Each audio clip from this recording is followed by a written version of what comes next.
Então, estamos no ar, mais uma sexta-feira, mais um estudo do NEP. Boa noite a todos. Boa noite àqueles que também estão Boa noite. aos que acompanham pela gravação agora também. Vamos iniciar mais um estudo dando continuidade ao tema Descrição do Cristo, por João Batista, né?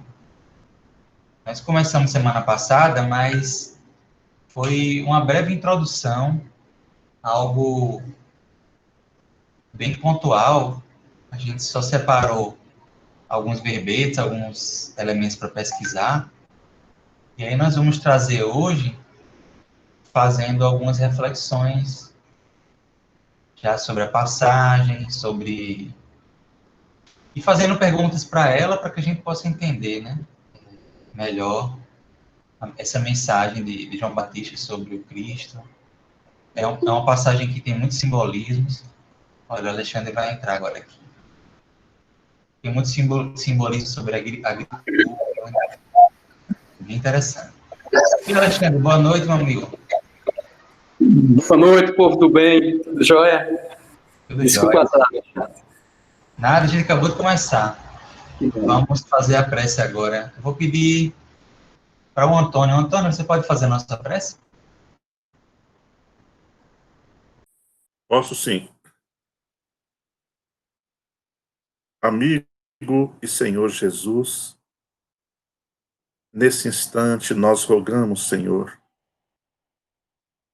o teu comparecimento entre nós, através da presença dos espíritos amigos e familiares, dos mentores espirituais deste trabalho, dos nossos anjos de guarda, a fim de que, representando-te, Senhor, possam abrir os canais da nossa mente e do nosso coração, para que possamos melhor compreender e melhor sentir a tua mensagem, a fim de que, Senhor, tenhamos a matéria-prima necessária que precisamos para vivenciar o teu evangelho no decorrer das nossas vidas.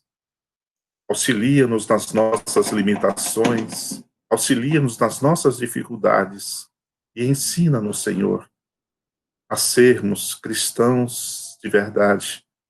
Ampara-nos e guarda-nos sob a tua luz. Muito obrigado, Senhor.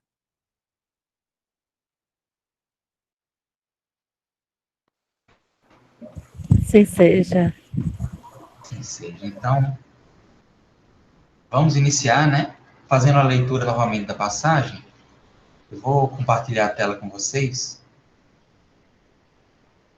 E com quem já fica na gravação também.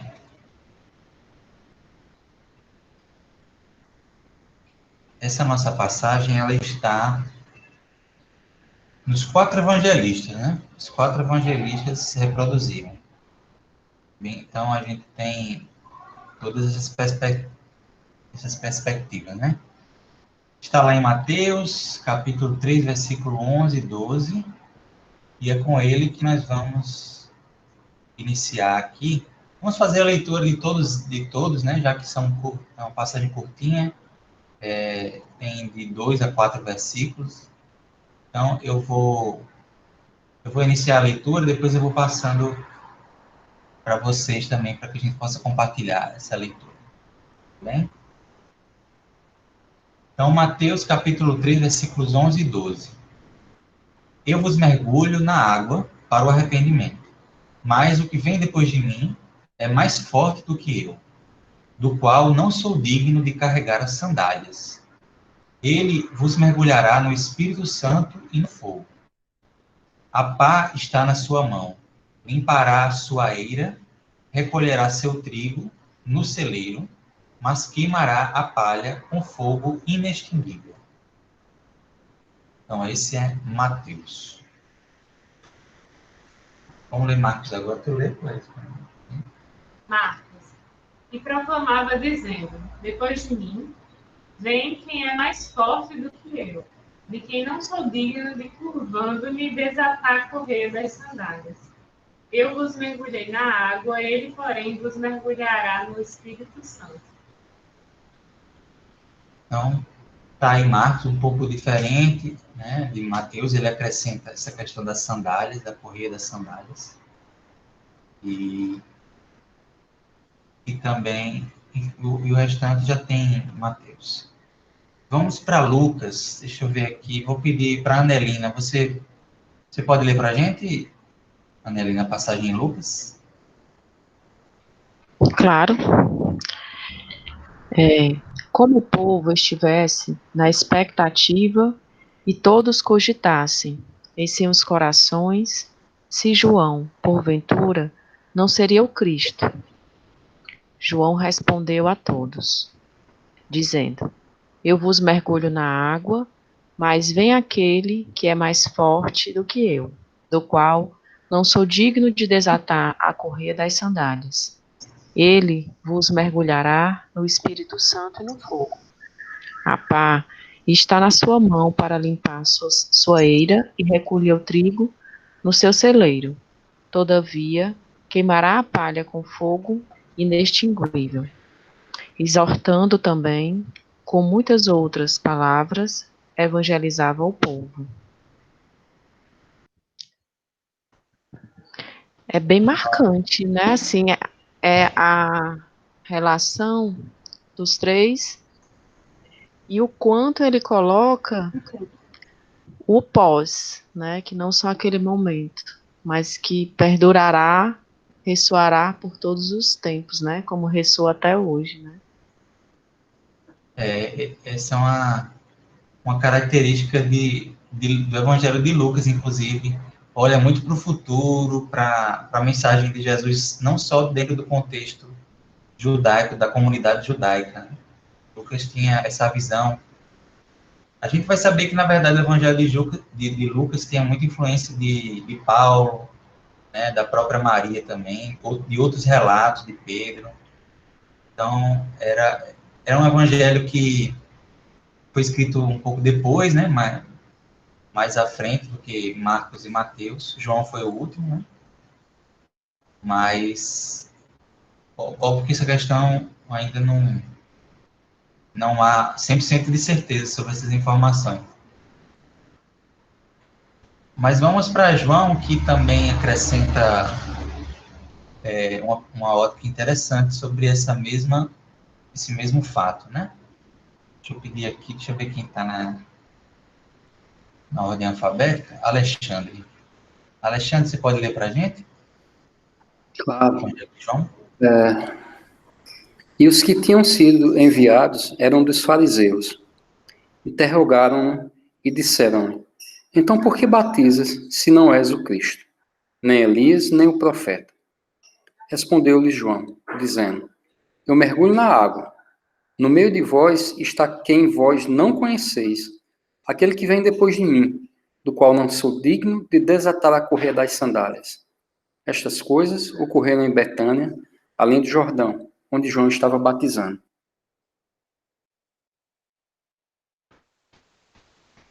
Pois é, João acrescenta essa informação de que essas coisas ocorreram em Betânia, né? E depois a gente... Alexandre. Larissa, né? Gente, o curioso é que o que eu fiquei pensando ao longo da semana, assim, será que João tinha a percepção espiritual de que Jesus, que o Messias já estava encarnado e estava entre eles, porque ele diz aqui, ó, eu mergulho na água, no meio de vós, está afirmando que o Messias já estava presente. Então, será que Jesus já havia se entrevistado com ele antes? Se havia alguma informação por parte dele mesmo, dos seus seguidores, de que, olha, o Messias está por aí, talvez seja aquele. É tanto que ele já preso, se não me engano, ele já estava preso, ele manda que os seus discípulos perguntem a Jesus se era ele o Messias esperado, né? Mas eu fico pensando assim, poxa, um médium poderosíssimo, né? Assim, super influenciado.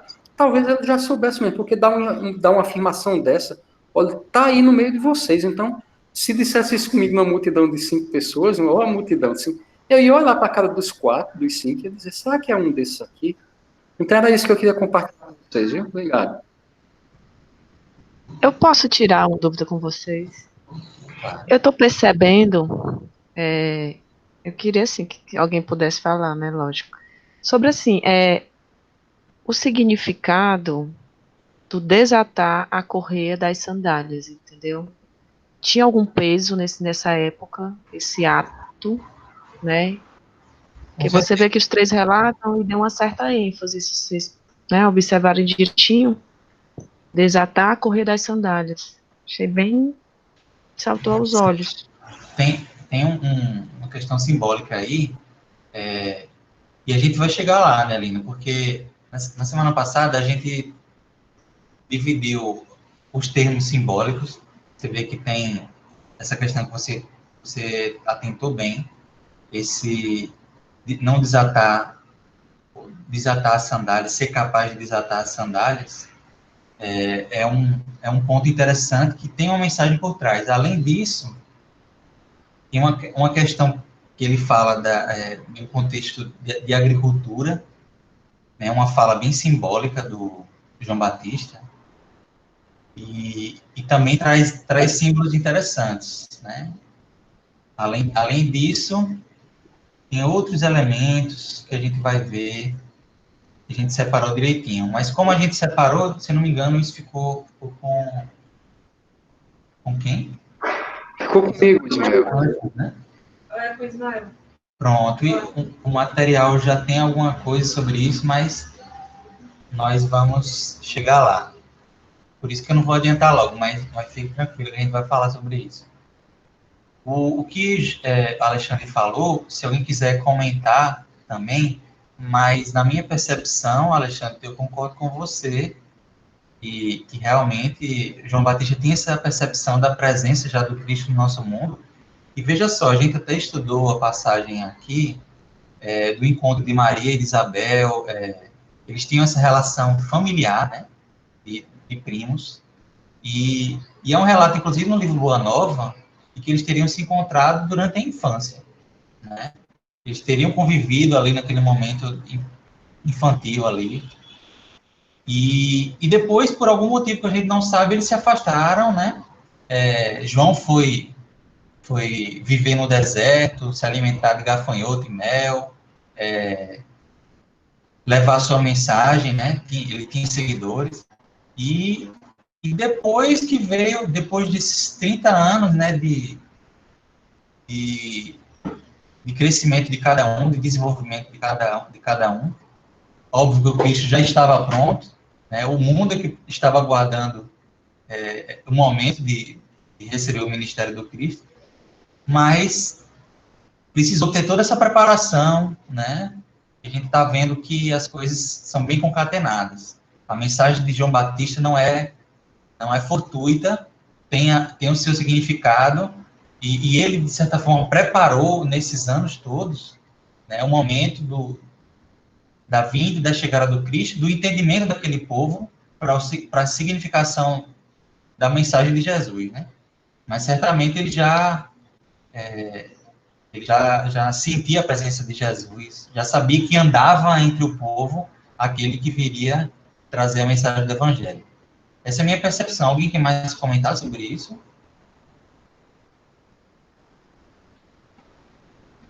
Fiquem bastante à vontade. Só lembrar, né, o que já foi dito sobre João, né?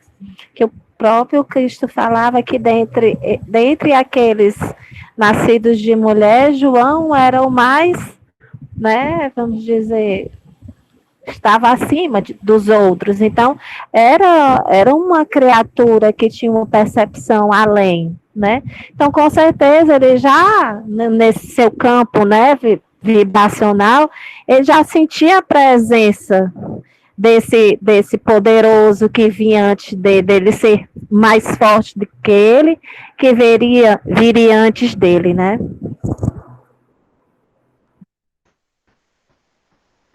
Com certeza. Então, vamos começar estudando alguns elementos, fazendo alguns questionamentos ao nosso texto, aos nossos textos, né? Hoje a gente tem os 4 evangelistas para poder se banquetear. E as primeiras pesquisas ficaram comigo, né? Eu vou trazer algumas referências aqui, gente, mas eu sempre insisto que no que vocês também quiserem complementar, uma pesquisa nunca é 100% completa. A gente sempre está melhorando o nosso acervo e tem alguns materiais que têm uma maior qualidade. Eu estava olhando esse material que a gente usou como base, que é o material lá do NEP da Paraíba, e naquele período a gente tinha muito menos obras, a gente já faz anos que esse material foi construído, e realmente faltava algumas referências para algumas questões. Então, é bom que a gente esteja revisitando e complementando, usando já um material feito antes e acrescentando e aprendendo junto com isso. Então, é só a título de informação para que a gente estude aqui. E sem querer também entrar muito a fundo em algumas questões, porque o mais importante é a nossa reflexão. Essa nossa pesquisa é uma ferramenta, mas o importante são as lições que a gente tira. Né? A gente precisa deixar bem claro isso.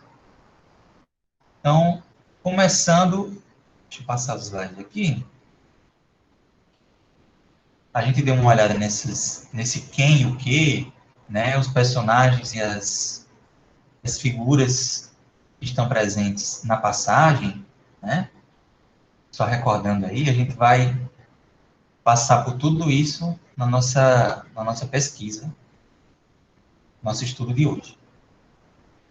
Então, colocamos aí essa questão do batismo novamente. A gente falou algumas vezes sobre essa palavra, mergulho, em grego, baptizo. Só que eu encontrei uma coisa interessante para acrescentar, então eu achei por bem voltar a esse verbete de novo, essa reflexão sobre essa palavra, né? Então, o significado, para a gente recordar, é mergulhar repetidamente, imergir, submergir de embarcações afundadas.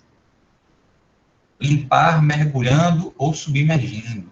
Lavar, tornar limpo com água, lavar-se, tomar banho.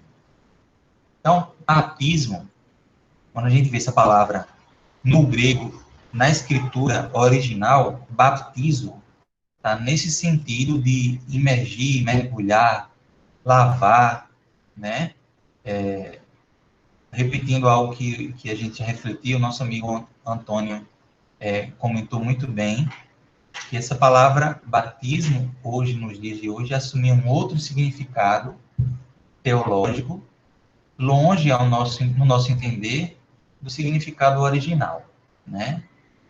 Foi criado um sacramento, um dogma, e a gente vai ver que na nossa opinião, né, na nossa humilde opinião, não teria sido instituída pelo Cristo, embora a gente respeite, né, e aqueles que fazem a prática sincera do batismo, e que a gente respeita e admira, né, porque muitos utilizam dessa figura, desse rito, que na verdade é um ritual, né, e desse ritual trazem alguma reflexão. Então, é algo que tem sua importância também para aqueles que praticam.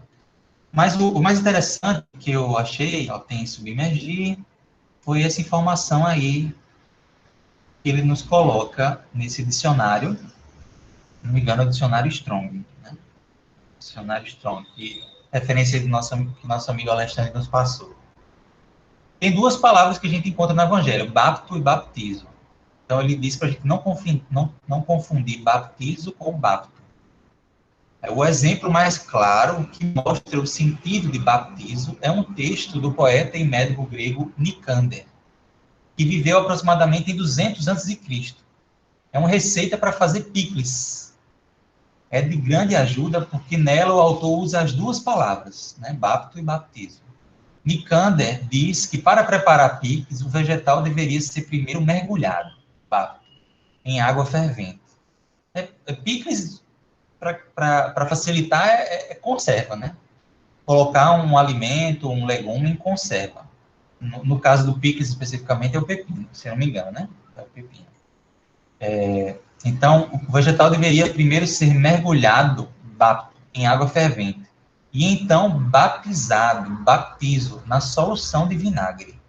Ambos os verbos descrevem a imersão dos vegetais em uma solução.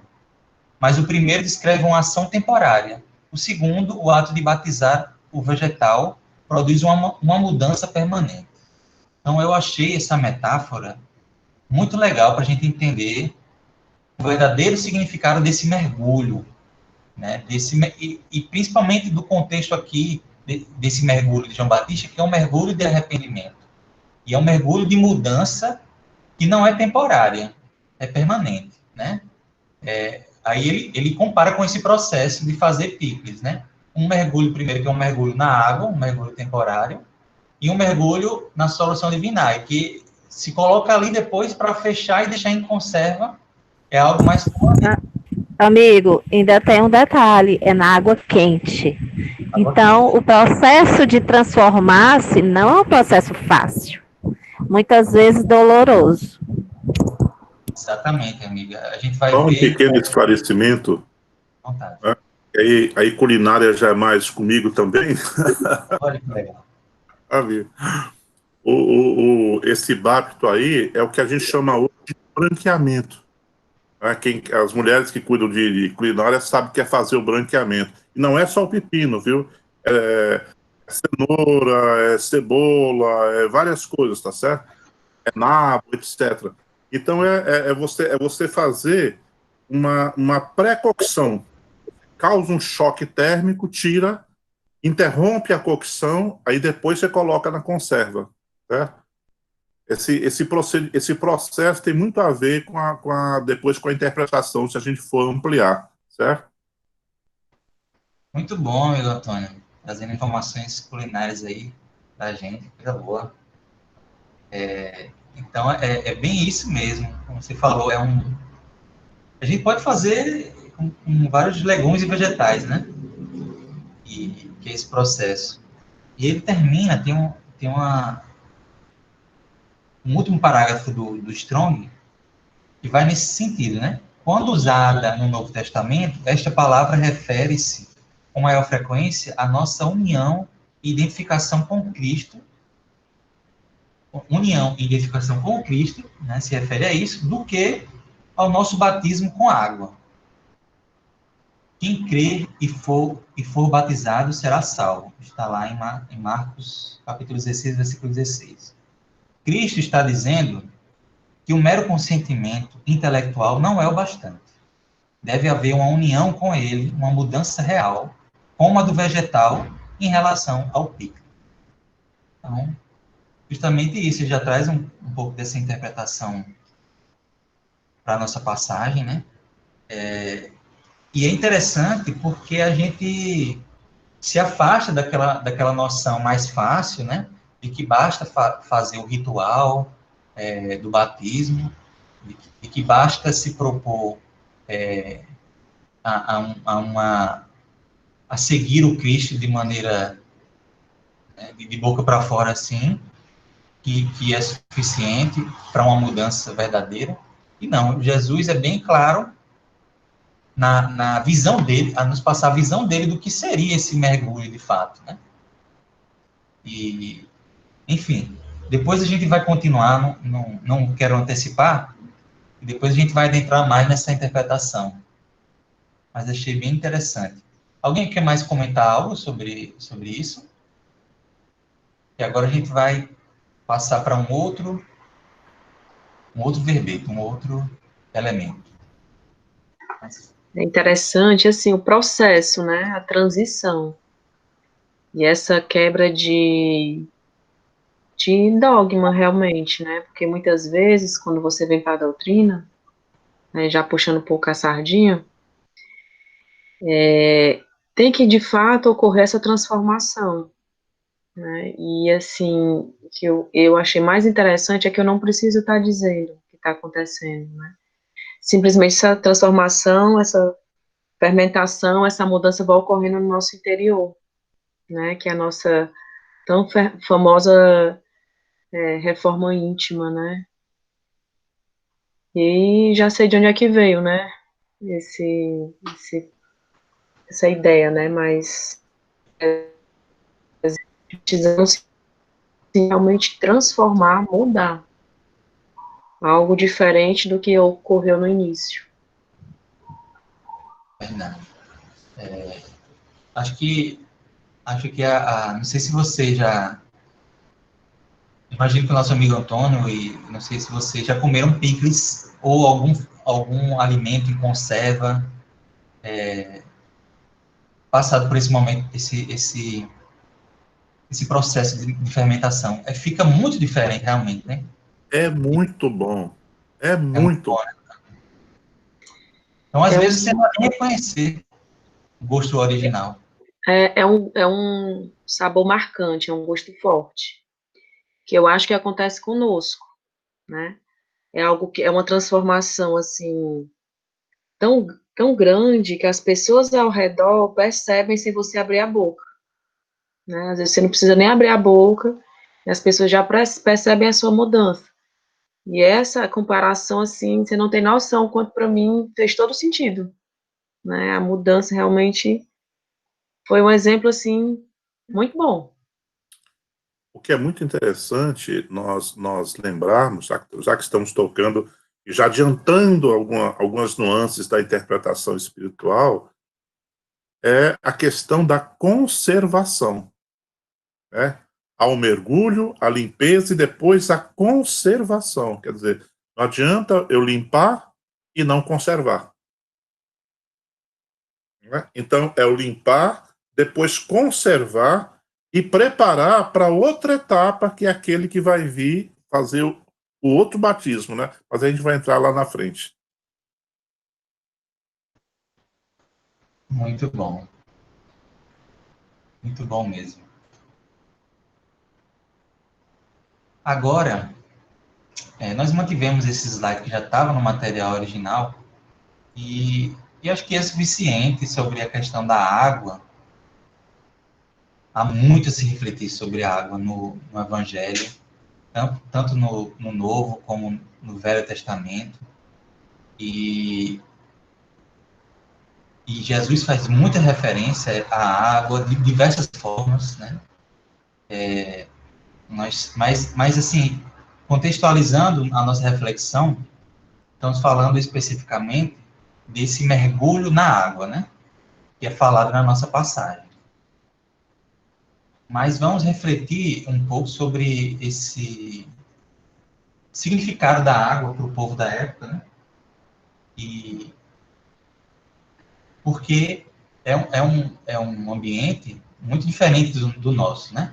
Apesar da gente ter o nosso sertão aqui, que às vezes se assemelha um pouco, mas é uma região desértica, né? Uma região que tinha lá suas dificuldades em relação à escassez de água.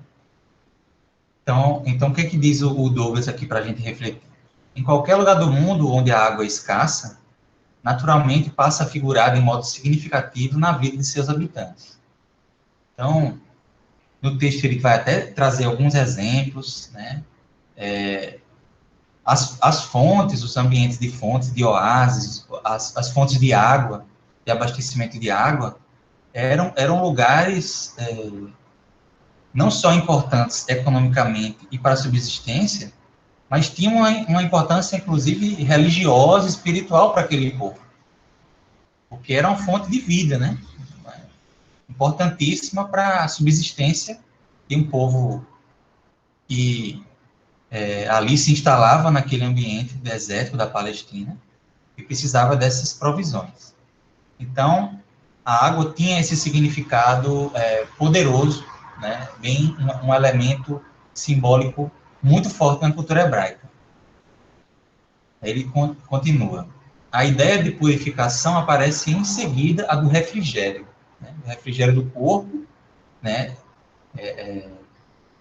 A questão da sede, né? De matar a sede, e a ideia da purificação também, né?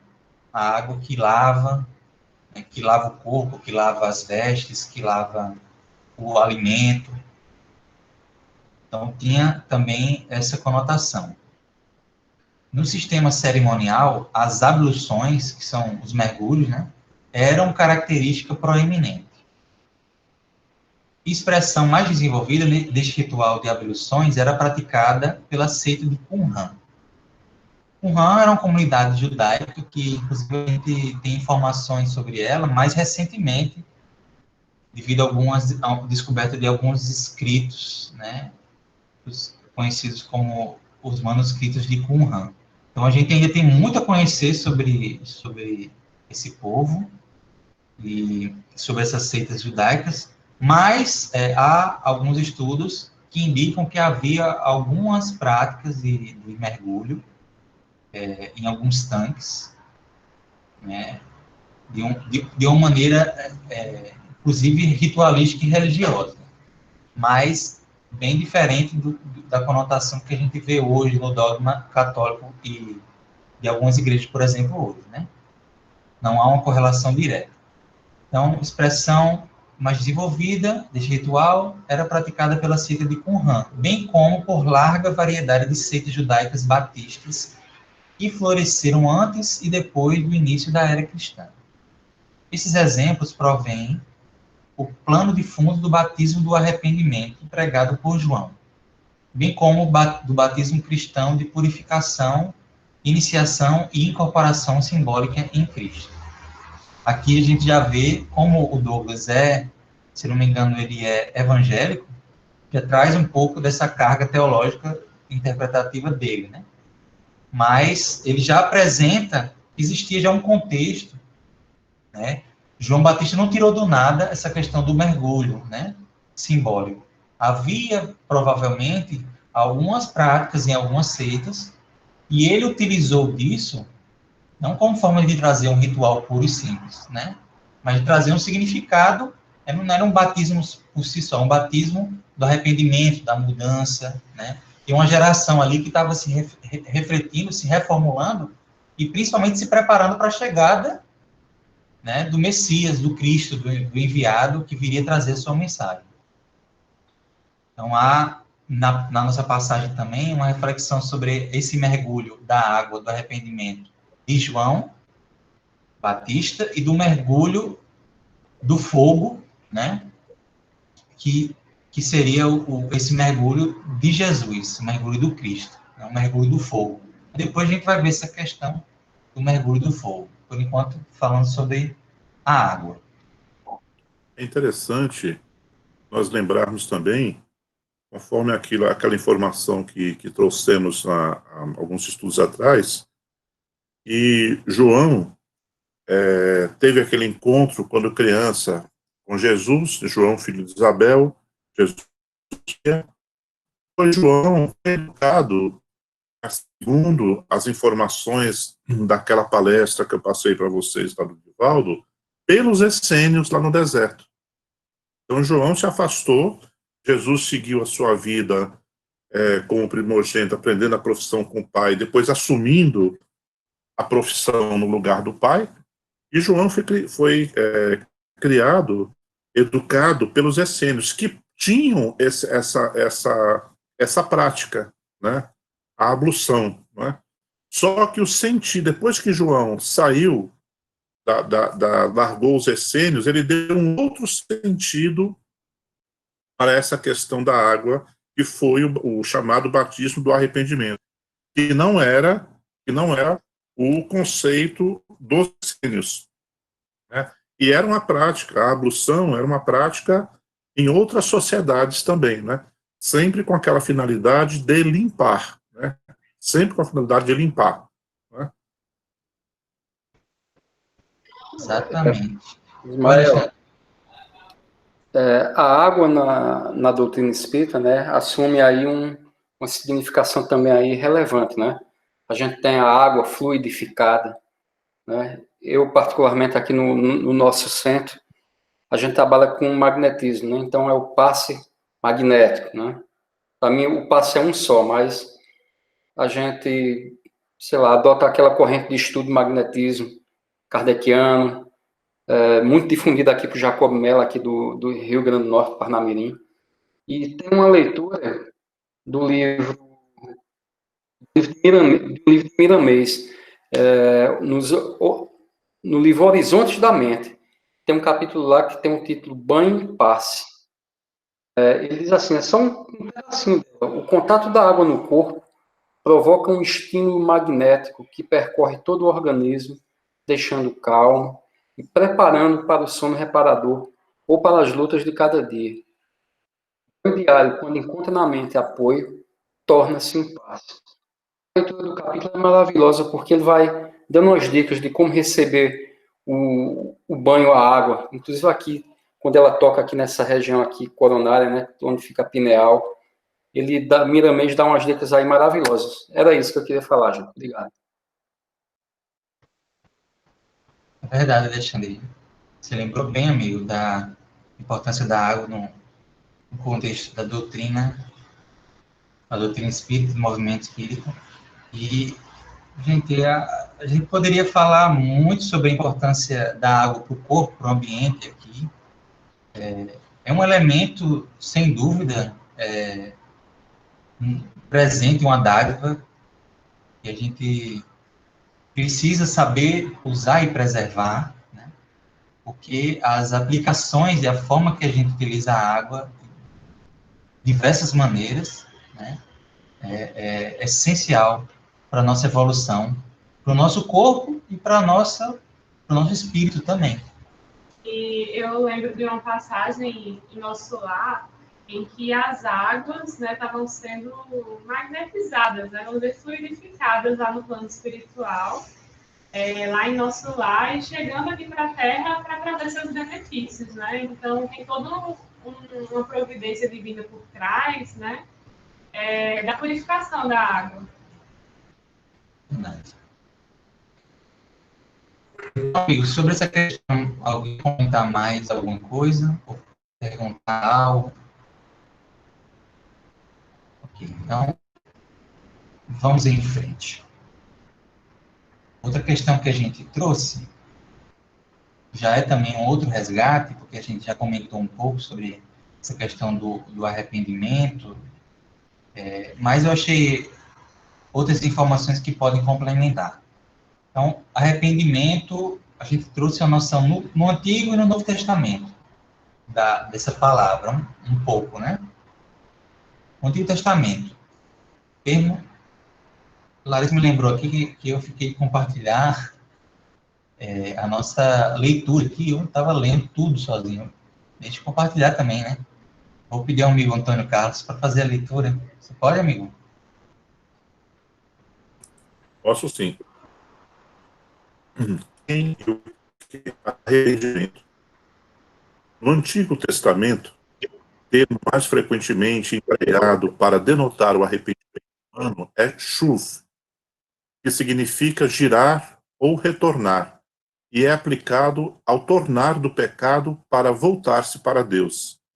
Essa é a maneira característica do Antigo Testamento para expressar o arrependimento do homem para com Deus. Consiste, pois, em voltar-se para o Senhor de todo o coração, alma e forças. Pois é. No Novo Testamento, a palavra muda, mas a noção é bem parecida. É preciso entender que esse arrependimento, como a gente até comentou nas outras reuniões, dentro do contexto da passagem, é algo mais do que apenas se arrepender de algo, né? De alguma ação, de alguma atitude. É um movimento de transformação mais profundo. E isso fica claro já desde esse termo no hebraico, no Antigo Testamento, que significa retornar a Deus, né? Retornar do pecado, que pecado também é uma palavra que na sua origem hebraica significa desvio ou errar o alvo, né? Então, aquele que desvia precisa retornar ao caminho, né? Então, está bem essa noção do resgate, do arrependimento, de voltar a caminhar os trilhos Um voltar-se para o Senhor de todo o coração, alma e forças, que também são símbolos. Esses símbolos nós vamos ver em outras passagens no futuro, mas é de uma passagem também bem interessante. Amar a Deus de todo o coração, alma, forças. No Novo Testamento, vamos ver. Deixa eu pedir para Ruth. Você pode ler, Ruth, essa parte do Novo Testamento? Posso sim.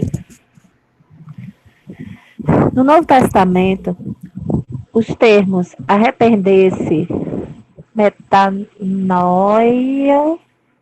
e arrependimento, metanoia, se referem basicamente a uma mudança de mente.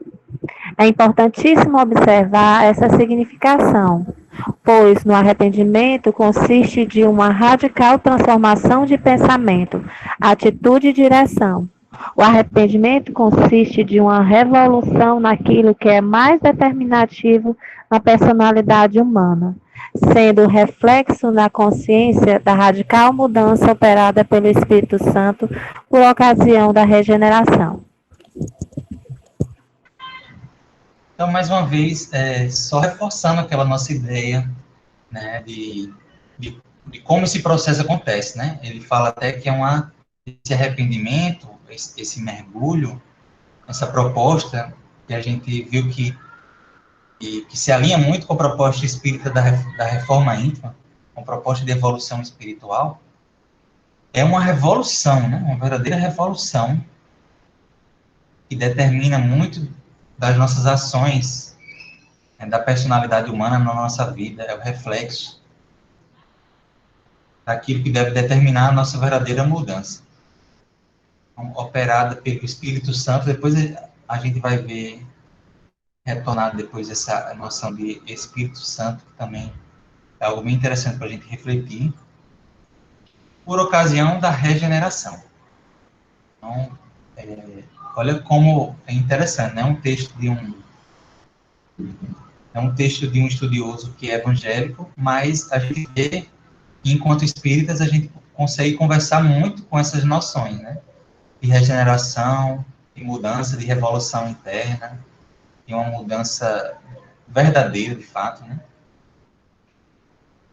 Então, era isso, meus amigos, que ficou da nossa parte como pesquisa.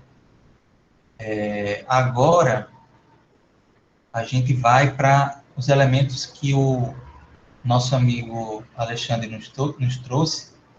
Segundo as minhas anotações, tem aqui a questão da sandália, Espírito Santo, né? O nosso amigo nos enviou aqui algum... Foi. Compartilhar aqui. Mas já pedi desculpas, né? Como eu te pedi antes, Ismael, porque, pessoal, essa semana foi um pouco atribulada e eu realmente comecei a pesquisa, achava que tinha findado ela. Quando fui ver, pouco antes agora do estudo, eu vi que estava incompleta, não tinha feito a formatação adequada, então me perdoe, mas eu vou corrigir isso, tá, Jorge? Eu estou aqui com mais alguma coisa que eu acrescentei na minha máquina, Ismael. Tranquilo. E você pode conduzir aí, eu vou acompanhando aqui você e vou comentando o que eu consegui perceber. Ok, meu amigo. Ir direto para essa questão das sandálias, né? Aqui no material já deve ter, né? Sim. Pesquisa, Ctrl+F, sandália. Não, já passou, logo. Aqui. Vou compartilhar de novo aqui com vocês, porque já tem aqui. Se você me enviou o material de Champ, depois eu vou dar uma olhada e a gente deu uma lida aqui, mas tem um material aqui separado nesses próprios slides aqui. Deixa eu vocês verem. Tirar, janela, aplicação de slide.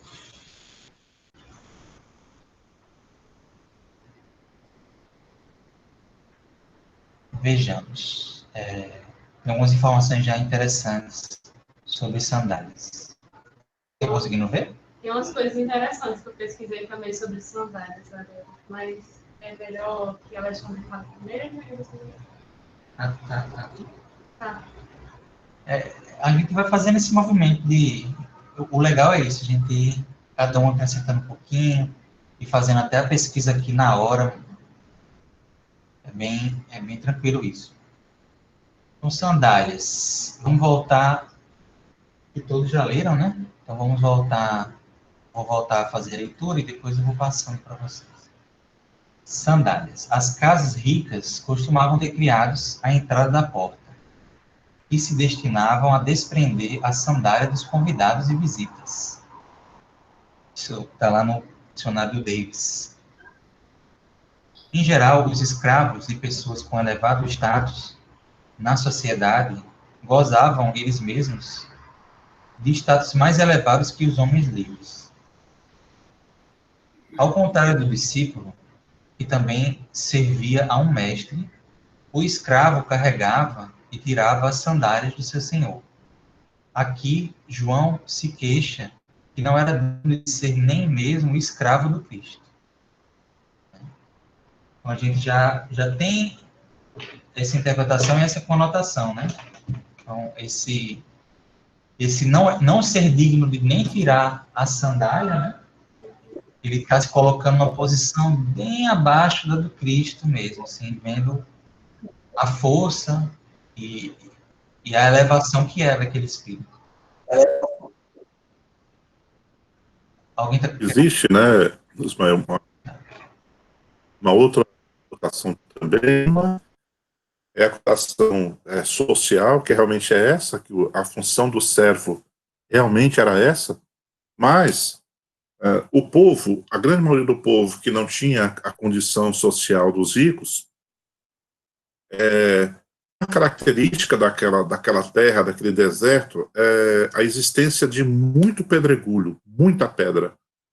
Então, quando se viajava, e a maior parte das viagens ocorriam a pé, era muito comum os pés ficarem extremamente feridos e sangrarem. Muito comum.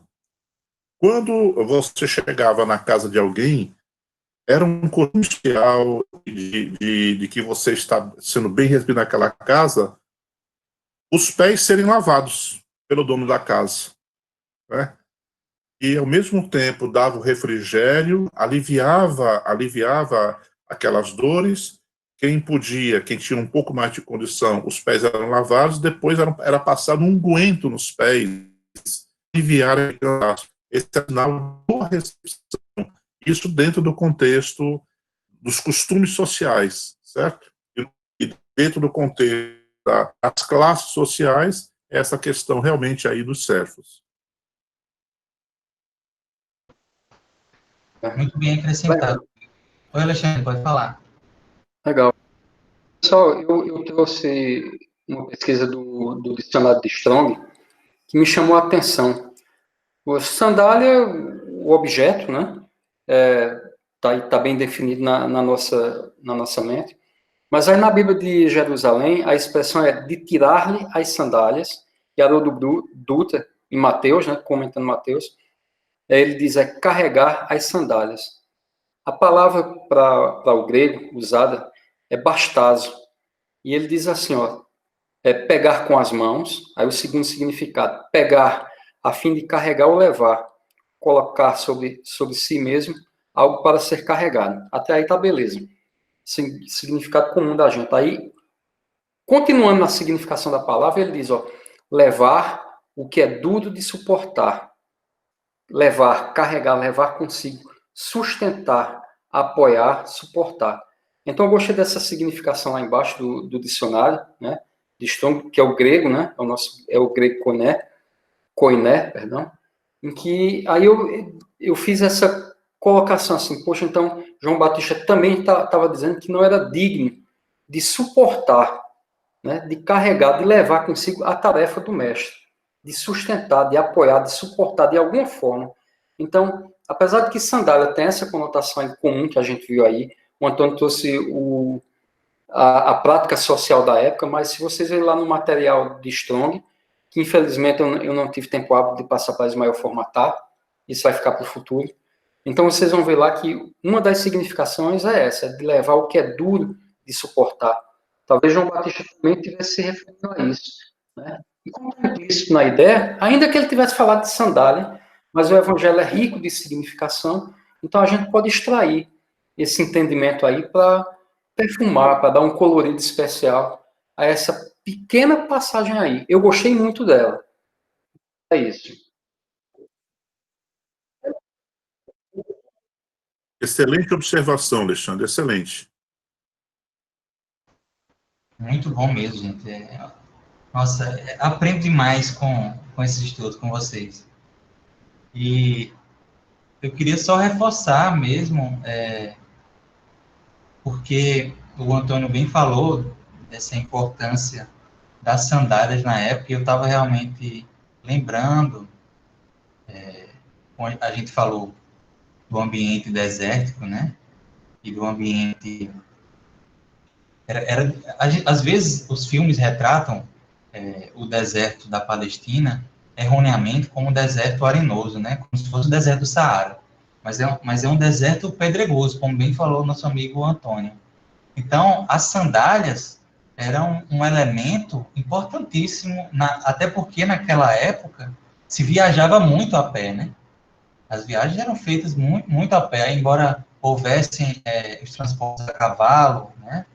As charretes, mas, em geral, o povão mesmo, viajava a pé. O próprio Cristo, muitas vezes, nessas empreitadas dele, né? Nessas caminhadas, nessas viagens dele, eram todas a pé, e eram subidas e descidas, né?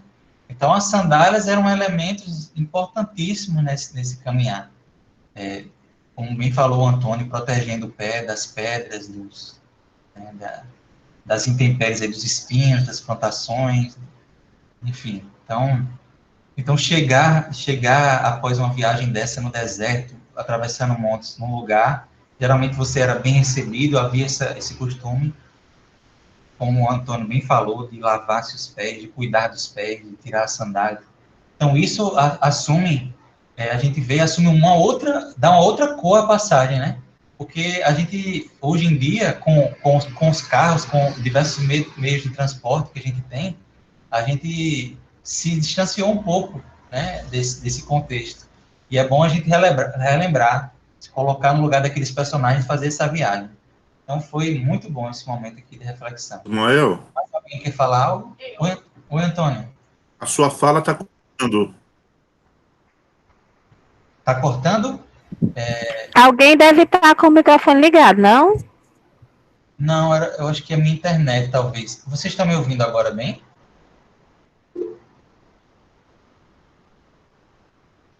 Vocês querem que eu repita algo? Basicamente, eu reforcei o que vocês comentaram. Larissa, quer comentar algo também? Tira a nossa câmera para ver se melhora. Eu vou Não desativar. nada que você falou, que a sua fala está cortando.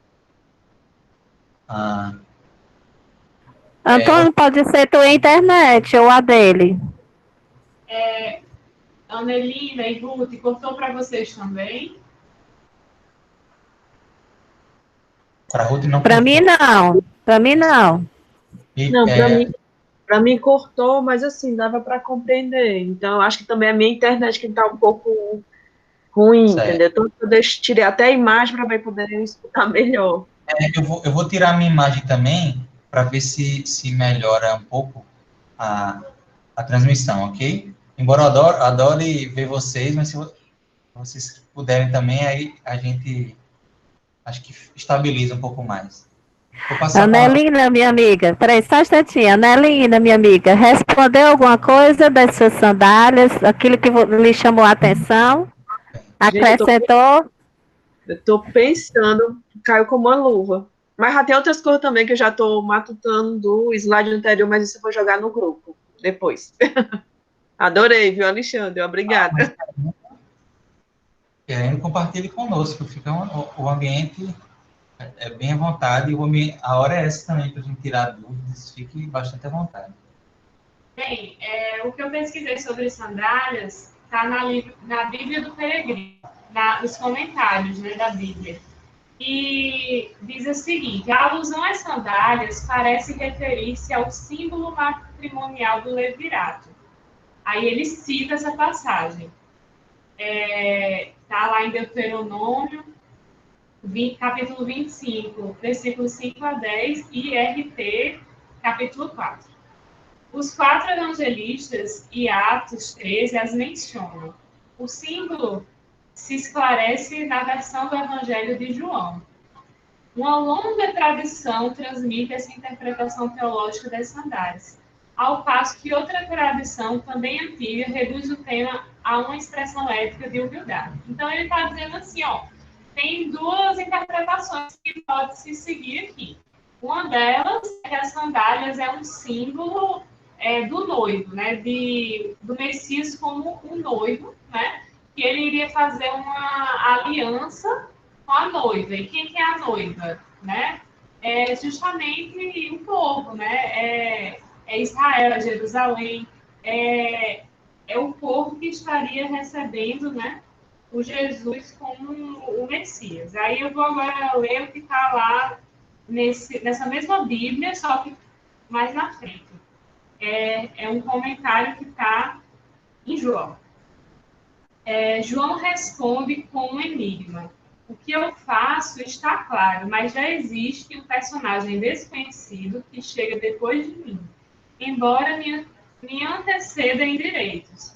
O enigma da sandália.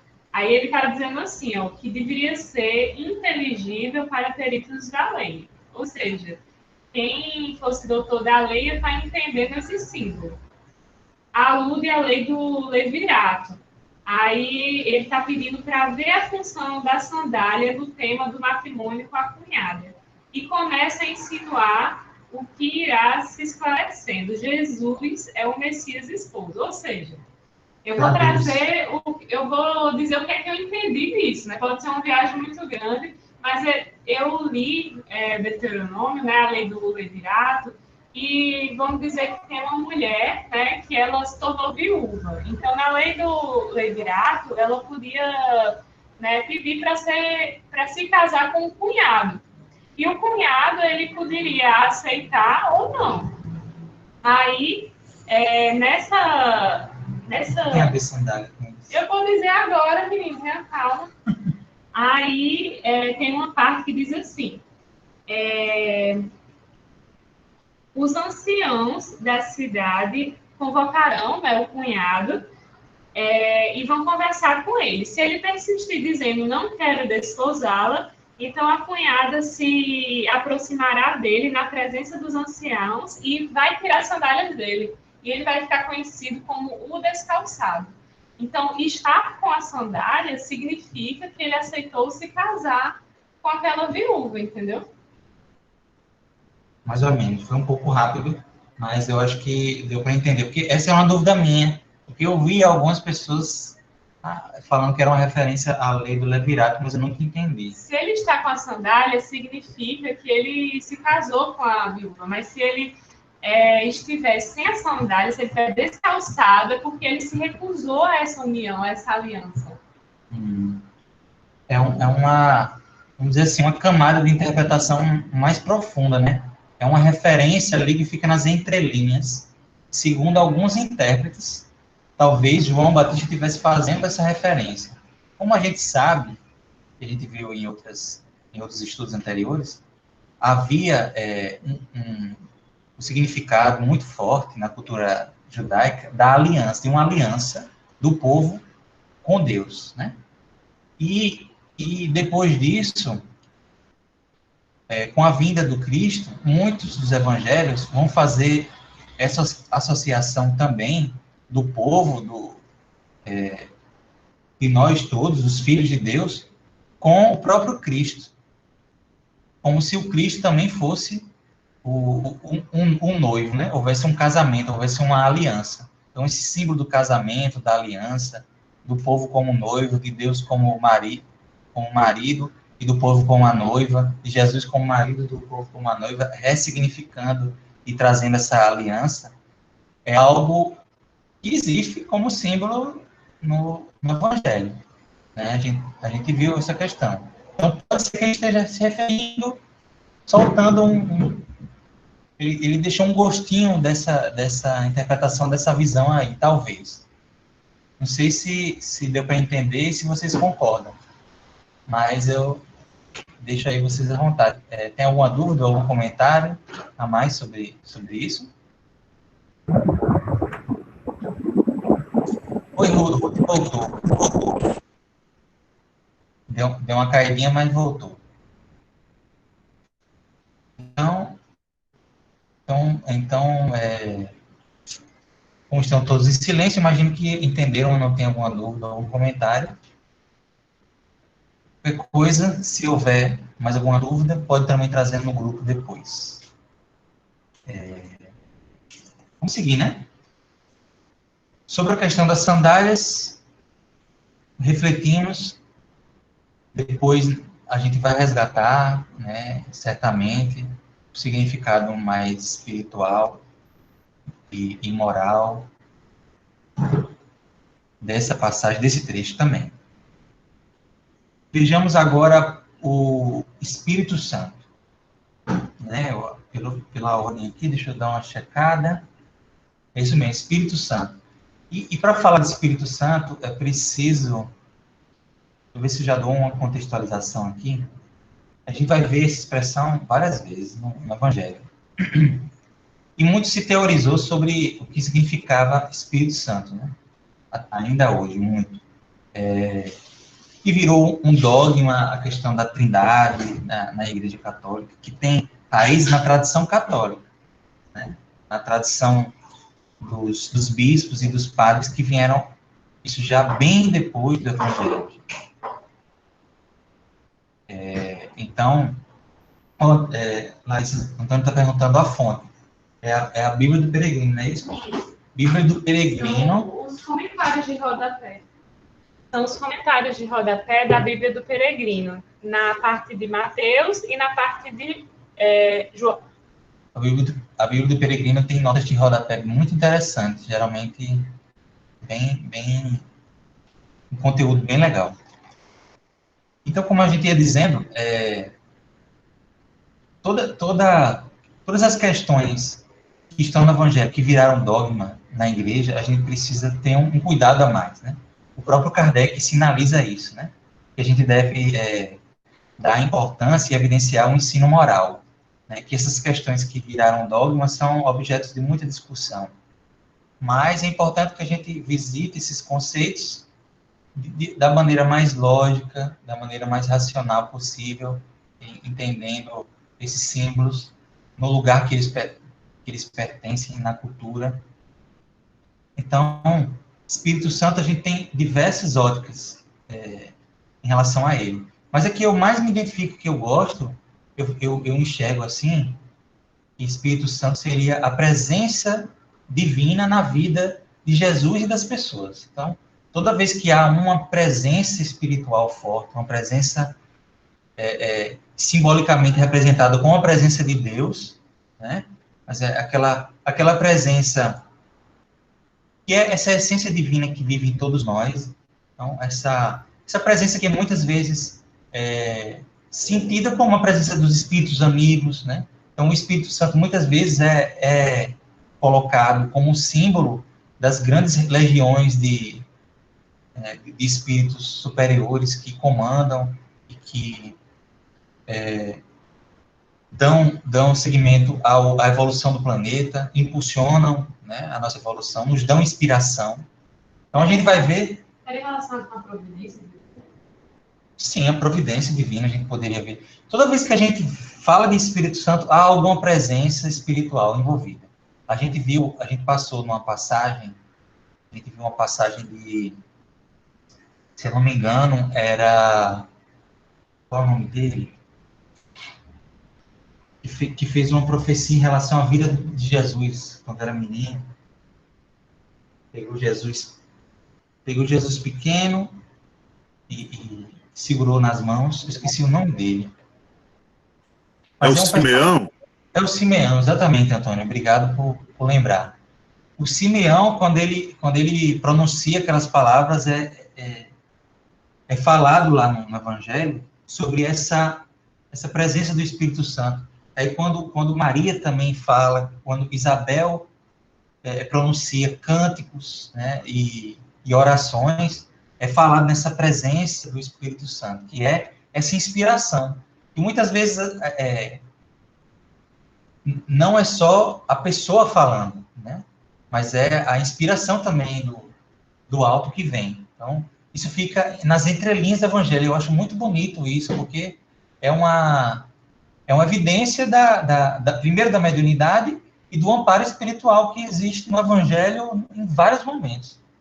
Então, eu enxergo dessa forma, assim, só para trazer a nossa visão, muito embora haja muitas formas de interpretação sobre essa figura do Espírito Santo. Ficou claro, gente? Antes da gente partir para a leitura, ficou claro? Tem alguma dúvida ao acrescentar? Não sei se é algo para ser colocado agora, mas me veio à cabeça, eu vou colocar. Não sei se vocês têm essa mesma impressão que eu, mas, assim, quando se trata de doutrina espírita, eu já observei, já é uma coisa que parece, assim, meio que... acho que até preconceituosa, né? O que não se entende dessa forma aprofundada é como se você não pudesse falar nem essa palavra Espírito Santo. Entendeu? Não sei se isso é uma percepção só minha, entendeu? Mas no meio espírita eu observo isso. Também percebo, Ruth, que na verdade é um desconhecimento, né? Fruto justamente da nossa própria ignorância, de não entender a fundo o símbolo, e também por ter sido, como a gente falou, né? Por ter se tornado um sacramento, um dogma, na verdade, da Igreja Católica, construindo toda essa questão da Trindade, né? Deus, Jesus e Espírito Santo, e com foi criada essa entidade trina, assim, todo esse pensamento que foge um pouco quando a gente vai ler o Evangelho, a gente não encontra, né? É uma tradição posterior. E talvez tenha sido estigmatizado esse pensamento em relação ao Espírito Santo. Mas a gente precisa compreender e revisitar ele, porque a gente vai ver em muitos momentos, né? O Emmanuel comenta muito sobre o Espírito Santo e vai trazer a importância dessa presença. Alexandre? Ismael, Ruth, meu sonho é fazer uma palestra no Centro Espírita com a Bíblia embaixo do braço. Eu vou usar a expressão bem nordestina, no sovaco, porque eu acho essas palavras tão bonitas, Espírito Santo, amém, ou glória. Se você percebeu, eu uso muito a palavra amém. Vocês terminam uma prece, eu sempre digo amém. Né? Eu acho uma palavra muito forte, muito carregada de significação muito envolvente, poderosa. Mas eu acho muito legal, porque a gente tem esse preconceito sim, Ruth. É visível, ele paira no ar sobre as casas espíritas. A gente acha que, como Ismael bem falou, né? Tem a questão dogmática, tá bom, mas tem também algumas palavras que os nossos irmãos da igreja evangélica, da corrente evangélica, se apropriaram com mais vigor. Eles propagam mais, por exemplo, glória, bênção, que bênção, amém, que o Espírito Santo te ilumine, minha irmã. Então, eu acho que a gente tem vergonha, porque é como se não tivesse... não vou me misturar com eles, não, isso é coisa deles, isso é coisa da igreja A, B ou C, mas isso para mim é pura bobagem, viu? Eu sonho em fazer uma palestra e ainda vou fazer, viu? Vai ser, glória, amém, Espírito Santo. Diga amém, irmão, para todo mundo no Centro Espírita falar, amém. Era isso, gente. Obrigado. Muito bom, Alexandre. Adorei, Alexandre. Muito bom, Alexandre. É isso mesmo. Eu também percebo que inclusive a gente que faz esse movimento, o Antônio deve sofrer bastante também isso, a gente que busca esse movimento de entender melhor a Bíblia e o Evangelho, a gente é muitas vezes acusado muitos falam de igrejismo, como se fosse uma conotação negativa, né? São, infelizmente, preconceitos. A gente está aqui buscando dialogar, entender essas palavras e ver a beleza delas, como a Alexandre bem nos falou. Amém, por exemplo, né? Amém é uma reafirmação, uma palavra de ordem para si mesmo, de força de vontade. Então, se a gente fosse saber a beleza e o significado dessas palavras, a gente não vai ter mais medo e preconceito delas, não. Muito bem colocado, amigo. Veja só, então a gente vai fazer aqui a leitura desses comentários curtos sobre o Espírito Santo, já com esse contexto em mente. Eu pedi aqui para alguém ler, né? Quem foi que leu por último? Foi tudo. Não, eu recomecei. Não, vou recomeçar agora. Então, Anelina, você pode ler para a gente esses dois comentáriozinhos sobre o Espírito Santo aí, do slide? Posso sim. Posso começar? Sim. Vamos lá. Espírito Santo. O Espírito de Deus, o Santo Espírito. O Espírito de Deus é um princípio ativo, operando no mundo, executando a vontade de Deus. E está presente em toda parte. É a fonte da vida física, intelectual e moral. Os judeus geralmente viam o Espírito Santo como espírito da profecia, e alguns círculos o viam como uma força que purificava o povo de Deus da improbidade.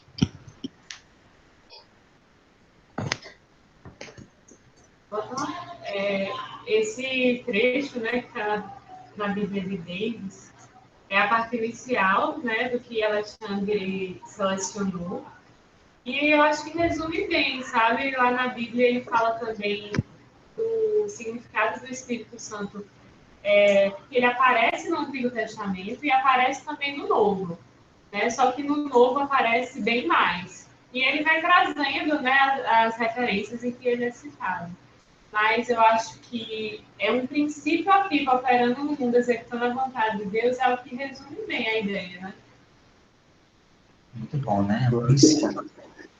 Eu gostei muito dessa parte quando ele diz aí que o Espírito de Deus é um princípio ativo operando no mundo, executando a vontade de Deus, porque a gente sabe, inclusive, que o universo continua em expansão.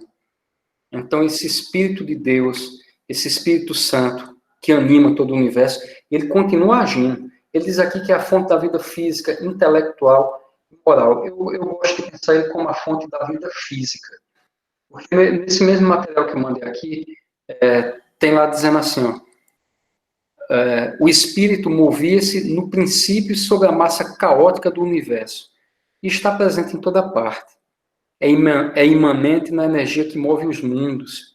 É a fonte da vida física. Aí eu parei aqui porque eu gosto de pensar o Espírito Santo como a vontade de Deus na criação das coisas, da organização do universo. É como, eu vou mais além, sabe? Eu sinto o Espírito Santo como o fluido cósmico universal. É uma viagem minha, tá certo, gente? É loucura minha. Mas eu gosto de me sentir assim, mergulhado nesse Espírito Santo. Já Jesus estava cheio, Jesus era pleno do Espírito Santo. Então, a vontade de Deus era facilitada por Jesus com naturalidade. Né? A gente, por enquanto, está só mergulhado nele. Eu me sinto mergulhado no Espírito Santo, nesse fluido cósmico universal, na vontade de Deus. Mas Jesus não. Jesus estava mergulhado, mas também era fonte, era canal. Ele canalizava essa vontade para concretizar a vontade de Deus. Eu sei que o material que eu fui, quando eu comecei a pesquisar, eu pirei. Eu disse, não, gente, isso vai queimar o pouquinho de neurônio que eu tenho. Então, esse aqui foi o que eu mais gostei de John Davis, tá bom? E fica aí a dica para a gente comentar aí, para vocês verem aí a loucura que é essa coisa. Obrigado, era isso. Posso fazer algum comentário? Alguém queria falar antes? E é engraçado, Alexandre, porque eu estava justamente procurando essa comparação dentro da doutrina. Quando tu falou, eu disse, meu Deus, será que ele está lendo meus pensamentos? Que foi com medo agora. Mas assim... Não, não é porque a gente está sintonizado no estudo do bem. E é engraçado porque eu ainda acrescento um pouquinho, dizendo que Jesus, ele não... Todos nós estamos mergulhados, mas Jesus, ele tinha consciência desse mergulho e exercia a vontade de Deus de forma conscienciosamente, de forma consciente, entendeu? Então, sim, em alguns momentos que ele diz que eu e o Pai são um, é justamente esse alinhamento, né, os propósitos pelos quais ele esteve aqui, né, e exerceu isso de forma plena, né? Então, assim, eu acho que serve até para a gente, assim, tomar consciência, não só consciência, mas começar a exercer essa vontade de forma consciente, né? Eu achei isso muito interessante, viu? Muito bom, gente. Realmente estão sintonizados nesse pensamento. É uma riqueza esse estudo. A gente é muito diferente da gente pegar e ler sozinho. Agradeço muito. Tem outras palavras? Antes de a gente passar para outros termos, mais algum comentário sobre essa questão do Espírito Santo? Naturalmente, a gente vai revisitar esse conceito, né, e refletir sobre isso muitas vezes, porque, até como a Larissa falou, há muitas referências. A gente estava dando uma olhada aqui no Velho Testamento, só há 3, né, Larissa? Só há 3 referências, mas no Novo Testamento, me parece que o Espírito Santo realmente é um tema e é uma presença bem mencionada, né? Muitas vezes. Então, a gente vai estudar bastante sobre isso. Eu poderia ir um pouquinho mais além, me corrijam, por favor. Eu estava lendo e estava pensando aqui, ó. Os judeus geralmente viam o Espírito Santo como o espírito da profecia. E alguns círculos o viam como uma força que purificava o povo de Deus da improbidade. E eu fiquei pensando, por que o Espírito Santo como o espírito da profecia? E aí eu pergunto, será que esse espírito da profecia não poderia ser o próprio Jesus? Aí essas ideias, né, que estão... Muito boa pergunta. Muito boa pergunta. No trecho que a gente estudou, inclusive, ele faz uma menção ao profeta, né? Perguntam para isso está lá em João, na nossa passagem em João, no versículo 25, capítulo 1, versículo 25. Perguntam para João Batista: então, por que batizas, se não és o Cristo, nem Elias, nem o profeta? Né? E assim, pelo menos, vou tentar passar um pouco da minha opinião. Eu posso estar equivocado, mas passando a minha visão para a sua pergunta, né, Lina? Eu vejo que há uma relação forte com essa presença, né, espiritual e as profecias, os profetas. Né? Porque ser profeta ou fazer profecias, a gente vai ver Kardec falando muito bem sobre isso, é muito mais do que se fazer predições, premonições, né? Falar sobre o futuro. Enfim, é só um aspecto de profecia. Profecia tem um significado espiritual muito forte, né? De revelação, na verdade. Então, a gente poderia considerar a própria doutrina espírita como uma profecia, como uma revelação, né? Há esse sentido mais amplo. Um profeta é todo aquele que sente essa presença, né? Que tem uma experiência espiritual, né? Muitas vezes relacionado com a mediunidade, e dessa experiência espiritual, ele traz avisos, ele traz percepções importantes para o povo daquela época. Então, a gente vai ver os profetas falando muito sobre o destino dos seus povos, né? Falando sobre como eles devem, trazendo a revelação dele, e como eles devem prosseguir, né, para caminhar melhor, ou dando aviso de, olha, se vocês fizerem isso, vai acontecer algo muito ruim, né? Geralmente as profecias têm essa conotação de aviso, né?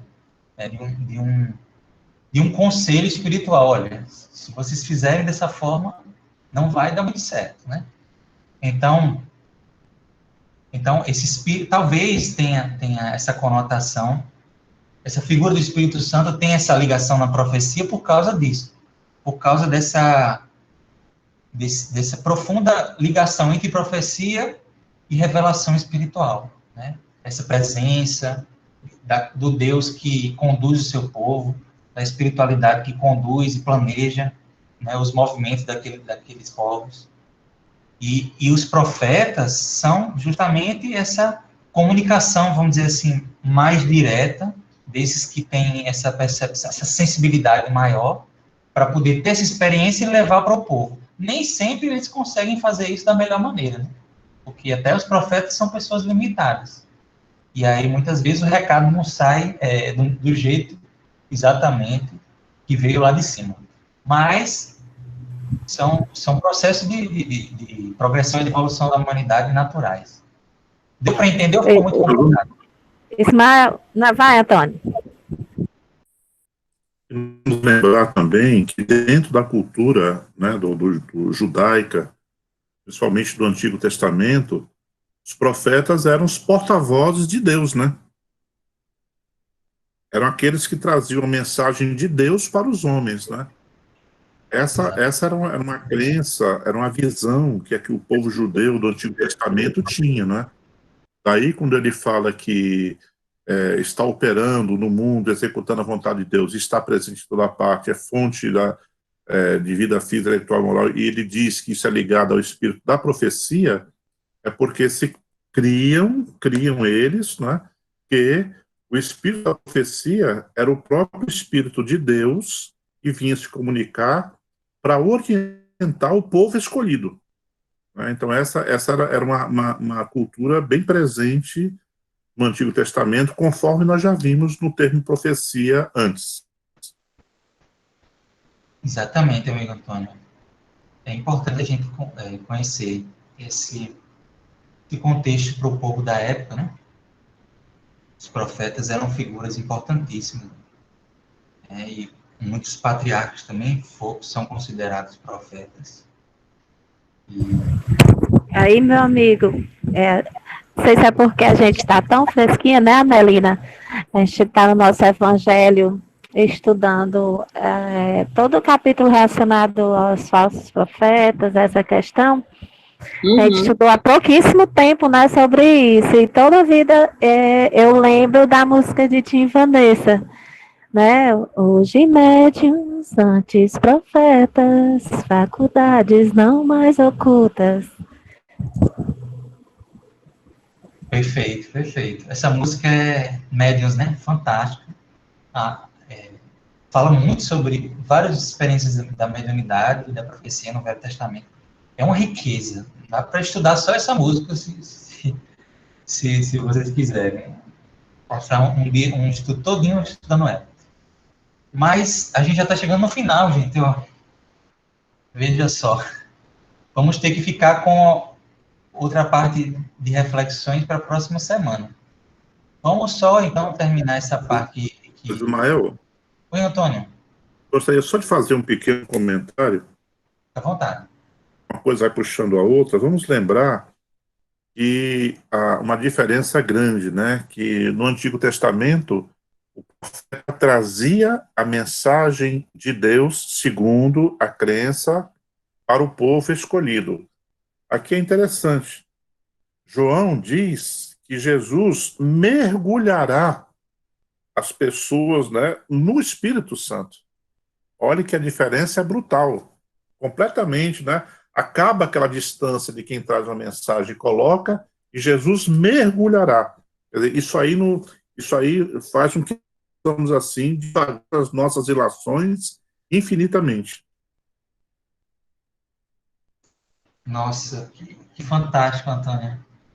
Realmente precioso. Eu não tinha percebido esse detalhe. Há um processo de aproximação, né? Nossa, com essa presença divina. Né? Ismael e Antônio, me desculpa te cortar, viu, Ismael? Porque tá perto de acabar, eu estou com medo. Antônio, eu posso entender assim o que você falou, que o Espírito Santo está em nós, mas nós ainda não estamos no Espírito Santo, que Jesus viria para nos mergulhar no Espírito Santo. É mais ou menos essa a ideia que você passou? É assim também que você entende, Ismael?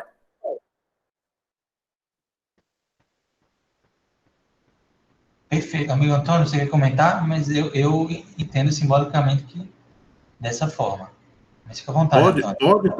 Pode também ser encarado dessa forma sem nenhum problema. Pode ser encarado assim. Maravilha. Alexandre, tem alguns outras questões, outros elementos que você gostaria de compartilhar com a gente? Ou se quiser também deixar para o próximo estudo também? Se A gente achar deixa para o próximo, né? Porque aí dá para organizar melhor. Essa do Espírito Santo, eu lhe confesso, eu acho que é a coisa mais complicada que eu vi assim, porque eu vi muitos autores, cada um fala uma coisa diferente, perdão, diferente não. São coisas que se complementam, mas tanta coisa que deixou minha cabeça perturbada. Adorei esse encontro de hoje, porque os comentários de vocês aqui, de Anelina, de Antônio, Larissa também, Ruth, Ave Maria, deu uma aliviada. Obrigado, gente. que bom, amigo. Eu entendo perfeitamente o que você está dizendo, porque na época que eu fui pesquisar sobre o Espírito Santo também, o que eu vi um mundo de interpretações teológicas e várias visões, né? A gente, às vezes, tem essa tendência de complicar as coisas, né? O ser humano, e são conceitos simples, né? Próximos. A gente precisa ir entendendo, né? Às vezes a gente quer fazer algo super sofisticado, né? E termina se afastando do sentido original e essencial. Então, eu entendo perfeitamente. Sobre esse tema, amigo, tratados e mais tratados. Mas que não é o nosso objetivo aqui, se ater essa questão é muito mais teológica, né? Vamos ver o que a gente pode tirar de ensino. E hoje foi muito, muito legal esclarecer vários pontos nesse sentido. Mas estamos aí abertos para poder conversar, todos nós, continuando nessa semana aí no grupo. Felizmente, nós vamos ter ainda mais 2 reuniões sobre esse tema, né? Além do próxima sexta, a outra sexta também nós vamos continuar com o mesmo tema. Então, a gente vai ter um tempo bom para poder refletir mais sobre isso. Então, ficaram alguns elementos com o nosso amigo Alexandre, que a gente vai continuar a próxima semana. Tem ainda os que Ruth também vai trazer para a gente, e Larissa também. Oba, vai dar tempo. Então vai ser ótimo, gente. Agradeço demais a oportunidade de estar aqui com vocês hoje. É uma alegria enorme. Vamos então fazer a nossa prece final. Eu vou pedir então para nossa amiga Anelina fazer a prece final. Pode ser, amiga? Pode, na hora. Então, assim, só para fazer um adendo, tá? Eu sou de origem católica, então muitas vezes, viu, Alexandre?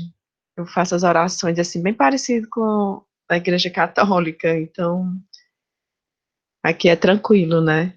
Que eu já recebi repreenda, sabe? Reprimenda.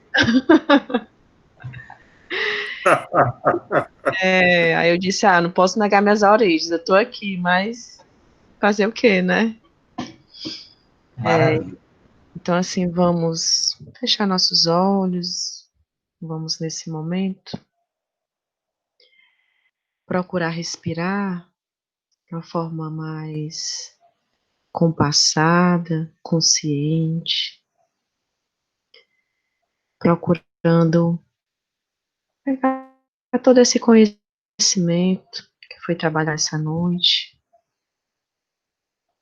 e buscando iluminação para que a gente possa compreender da melhor forma possível e, acima de tudo, que possamos praticá-lo, internalizar e praticar. Divino amigo, amado mestre, te agradecemos profundamente pela oportunidade de estarmos aqui todos reunidos, estudando, aprendendo, refletindo, compartilhando teus ensinamentos. Que a tua luz divina e o teu amor possam sempre permear nossos corações. Que a tua luz permaneça sempre iluminando nossos caminhos, nossos passos, nossa vida. E que possamos, mestre, ser luz na vida de outros irmãos, ser luz na vida de todos que cruzarem nosso caminho. Fica conosco, Senhor, hoje, agora e sempre. Que assim seja. Amém. Amém. Tchau, meus amigos. Ei, Gostei, Rutinha. Amém, viu? foi muita pressa, foi linda. Gente, foi maravilhoso nosso estudo. Que bom estar com vocês todas as sextas. Obrigada, Papai do Céu. Ai, tá adorando também, gente. A cabeça tá fervilhando. Mas é assim mesmo, né? O processo do aprendizado, né? Do amadurecimento do conhecimento se dá dessa forma, né? Belina, Questionando. deixa eu tirar uma dúvida. O seu nome é Anelina ou Avelina? Anelina, com N de navio. É porque no